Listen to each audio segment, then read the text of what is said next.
talking about his release anymore. Yes, people are talking about his release. If nobody is talking about his release, 88 countries of the world where Biafrans are domiciled, doing business, known and very close to the government, are talking about him. As we are here, we are talking about him. Everybody is talking about him. There's nobody who is not talking about him. The only time we cannot talk about Nnamdi Kanu is when we discovered that there is something that has killed the spirit of Biafra. As long as they can kill the spirit of Biafra, then we'll start talking about Nnamdi Kanu.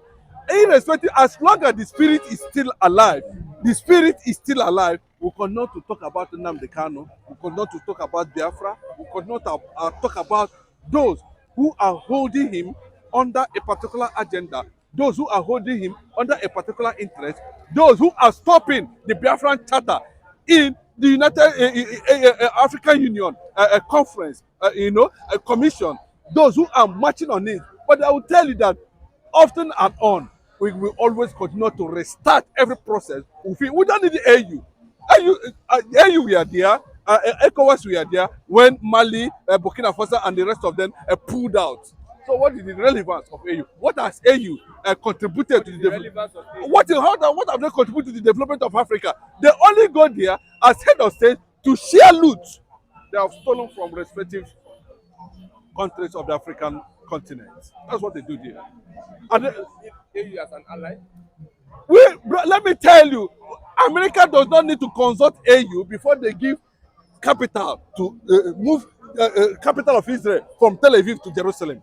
We did not consult AU. What is the AU position in the United Nations Security Council? What is the AU position in United Nations? World politics. What I want to tell you, if Israel want to go to war, do they need to consult AU? African Union. No, I'm asking. They don't need, because they feel that Africa has not liberated themselves, and the only person who is going to liberate Africa has already stamped the flag for liberation, and the flag is flying. Whether the northern sheikh, or what they call them, cleric, or what they call them, feel that please hold Nnamdi Kanu, because if we let Nnamdi Kanu out, but they felt that the spirit of goodness and mercy, justice and fair play to humanity is already flying globally, even at the international community. Let them continue to press. That's how they did until Nnamdi Azikiwe succeeded in bringing independence to Nigeria. The British government has to say that Azikiwe should be charged with treasonable felony. What happened?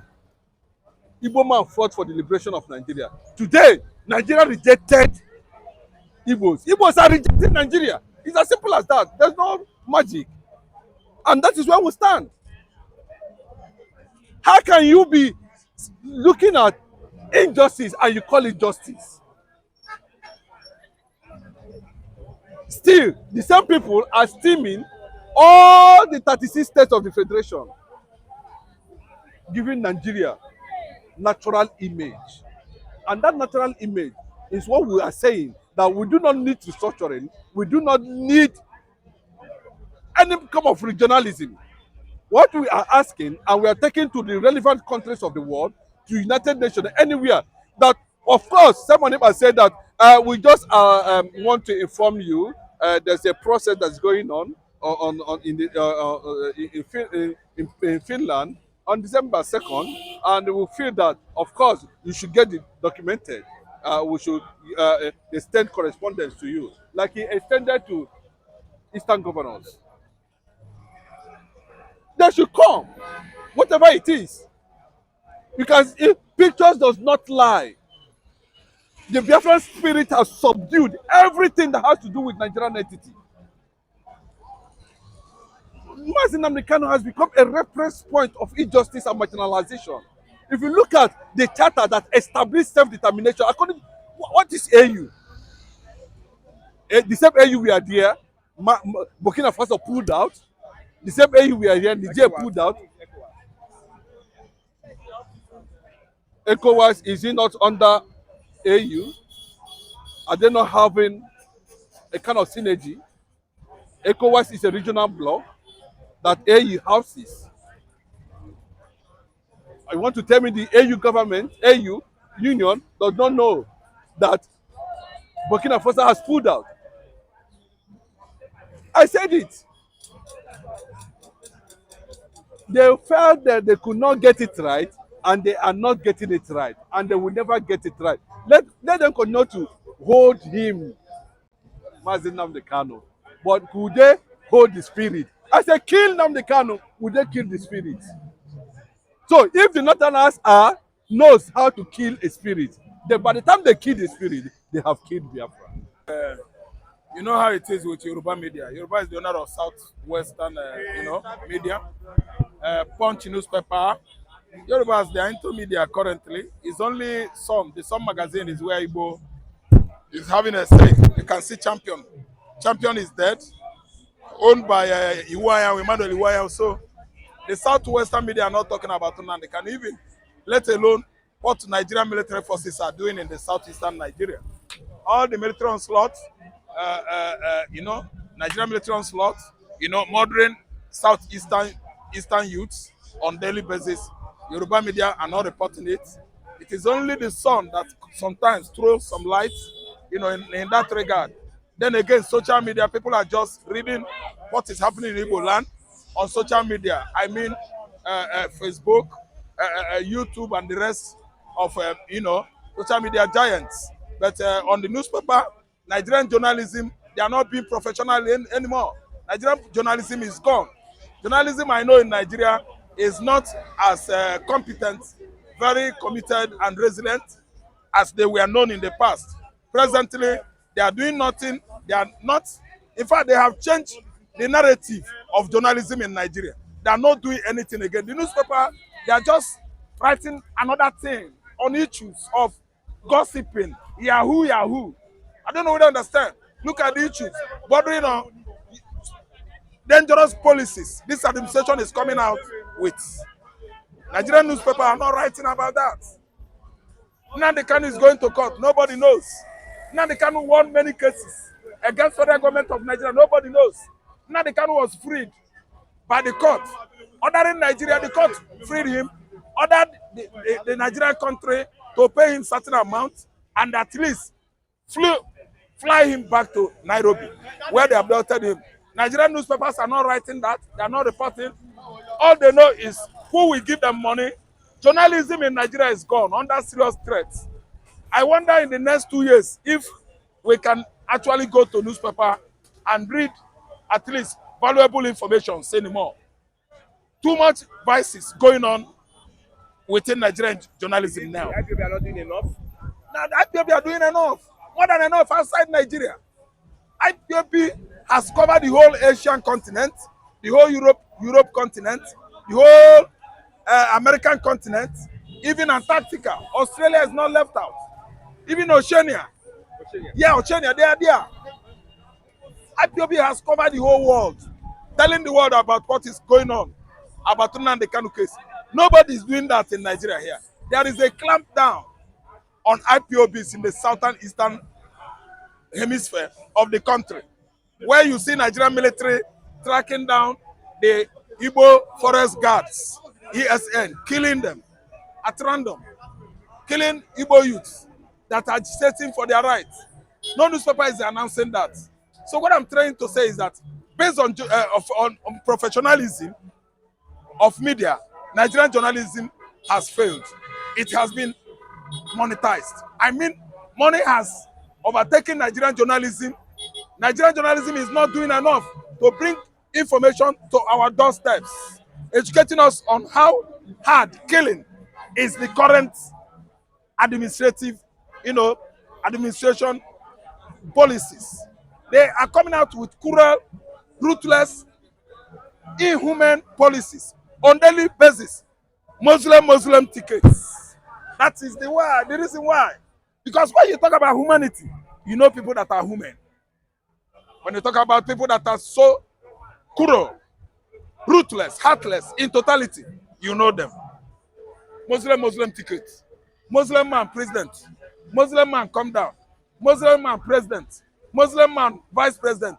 Is that how you can do it in a secular state country like Nigeria? Nigeria is supposed to be a liberal society. We are not in the Middle East, Europe, where you have Iran, the axis of the devil. When you have Yemen, the axis of what? A path that is very not known to justice and equity before. Axis of Yemen, Iran, Iraq. We are not. We are Africans. We have English language as official language in Nigeria. Everybody has right to come and air his own opinion. We are not from Iran. We are not even Oman. We are not Haman. Haman is, I think, is capital of Yemen. Listen and listen good. Nigeria is a society whereby we're supposed to see justice, equity, proliferating on daily basis in every government. You don't run an archaic government here based on religious sentiments. That's why we are not moving forward. Are you listening to me? The politics we are playing round and round in Nigeria is to truncate some people, effort, bring them down, finish them. They will not see the light of the day. They will be rejoicing and partying together because the Igbo man is down. That's why Nnamdi Kanu is down in jail for how many months now? See, let me tell you, I don't care. I don't believe in Nigeria. All I know is that I am an Igbo man. If you abuse my tribe, I abuse your tribe 10 times. Thank you. When will Nnamdi Kanu be released? Nnamdi Kanu's court case is on course as I'm talking to you, and we're not having hope on judiciary anymore. I don't care what they say there or what they do. It is divine intervention that will bring Nnamdi Kanu out. Though people are misinterpreting it under misconception that Nnamdi Kanu's release will be political. It is not. Nnamdi Kanu, if it is political, they would have brought him out, use him to buy the mind of the Igbos. It is not political. It is based on ethnocentrism, tribalism. Yes, I said it. It has nothing to do with politics. Based on religion, what? Religious bigotry, based on ethnic bigotry, based on tribal bigotry, Nnamdi Kanu is in still. Which court is going on today? Tell me, which court case? Someone has been freed by court last year 2 times. One libel suit 2 times, 2 billion against Nigerian nation. What else do you want Nnamdi Kanu to do again? I think Nigerian government should fire him there. Let the old Igbo man rejoice, and we will clap for them. They have fired him. They're supposed to fire Nnamdi Kanu inside jail. We will be clapping for them. Igbo, we are again subjected to this kind of unnecessary cruelty. A submission they force Igbos to become third class. People that are the third, they are the 6th most educated, most richest tribe in the world. Number 4th most traveled tribe, if they are not the highest, most traveled tribe in the world. Some persons are using Igbo to chai. And they will just come and tell you, they don't know. They don't know. What they are leveraging on our knowledge, the knowledge of Igbo man, the technology of Igbo man, the commerce and the industry, at least developed by Igbo man. Who give you the acumen to do business today? Who teach you to be industrialized? Is Igbo man. They are living on us, on our head, on our blood. And yet, they could not accept Igbo. Okay, tell that person that is managing Nigerian diaspora that is doing the wrong thing, that wrath of God will visit her. It is God that will visit her. Kanu has asked Igbo to join the ruling party. Okay, Igbo will not join the ruling party. If they want to know that they are strong party, a strong party, they should go to Anambra State and do what they did in to capture Anambra. Okay, with Soludo, 200 Soludo, 200 Hope Uzodinma, 300 Peter. Kenneth Obiabi, what is the name of that man? Peter Mba. 1 million Tinubu. They cannot capture Anambra. I'm telling you. They cannot capture Anambra. It is not possible. They captured Imo Tete. It's not today. Kotsi, Abakiari, and Gulag, the first victim of sit at home. What did he go to do? To collect his Egunje from Hope Uzodinma. Yes, allegedly. Allegedly. He was alleged to have been in that position, in that region, the very day Hope invited him to collect his own cuts out of Fulani what mandates. Because Hope Uzodinma mandate is Fulani mandate. An Igbo man. Just a governor under what? Fake judgment. It was Abba Kyari now, the former chief of staff that died during COVID-19. He was the one that gave him the mandate. As Fulani mandate. Gulak Mohammed went to collect the money now. Is it not 2 billion? Allegedly. But if proven so far, if we properly investigated, you will find out that in every atom, in every rumor, there's an atom of truth. What did the Gulak Mohammed go to do? Huh? On that odd date, that day was too odd. The first day Igbos go on strike over Nnamdi Kanu's incarceration. Have you people forgotten? Gulak Mohammed was by unknown assailants. Unknown. He was going to Hope Uzodinma. Hope Uzodinma will tell the story more than me. Okay, listen good though. Many things going on in Nigeria. APC will come to Anambra. Let me give them where they will put their headquarters. Eh? Headquarters of their office should be on top of River Niger. So that they will capture Anambra State. Now, yes, I'm telling you. Their head office will be on top of River Niger. Tinubu was able to capture Edo State, Uh-huh. all states, the heartbeat of the nation. Edo has now become Lagos. Oka can never become Asaba. Let alone Lagos. Oka State House. APC will go Anambra State.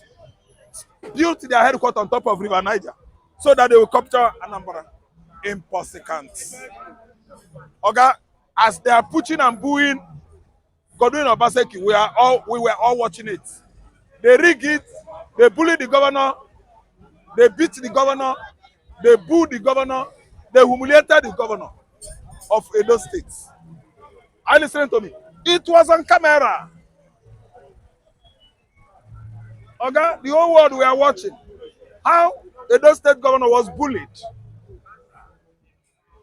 Assault, let me use the word, assaulted. Let me use another word. Dehumanized. Let me use another word. Belittled.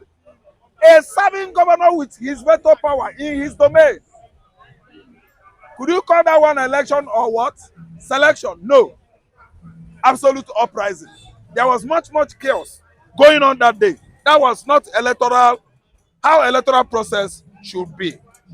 Anti-electoral process that went on in Edo State absolutely gave the day for APC victory. It wasn't an outright election that went on. Actually, the military show of power subjugated the people to absolute timidity. Edo people became timorous, intimidated with AK-47. All manners of the military forces wielding guns at the electorates. How could you withstand the presence of heavily armed policemen and the soldier on the day of election? The highest dictatorial process ever happened in Nigerian election. Tinubu is a dictator. See, let me tell you, they should go to Anambra before they dictate to Anambrans. That's where I come from. They should build their headquarters, APC secretaries, on top of Niger Bridge.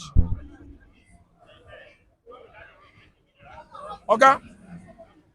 If you bribe an Anambra man to vote for APC with 50,000, an Anambra man will give you 100,000. I said, we are not buyable. You can't buy us. We are not purchasable. We are bad markets to corrupt people. Anambra man is a bad market to APC. Anambra man is a bad market to stringent embezzlement policy of this current administration. We are not buyable. Now we have the Yoruba brothers. We are impregnable. Our Yoruba brothers were intimidated to zero. That's why they are afraid today. APC has taken over everywhere. Because they subjugated our Yoruba brothers with what? Egunje. See, let me tell you. We are doing virtually well in all ramifications of life in Anambra State.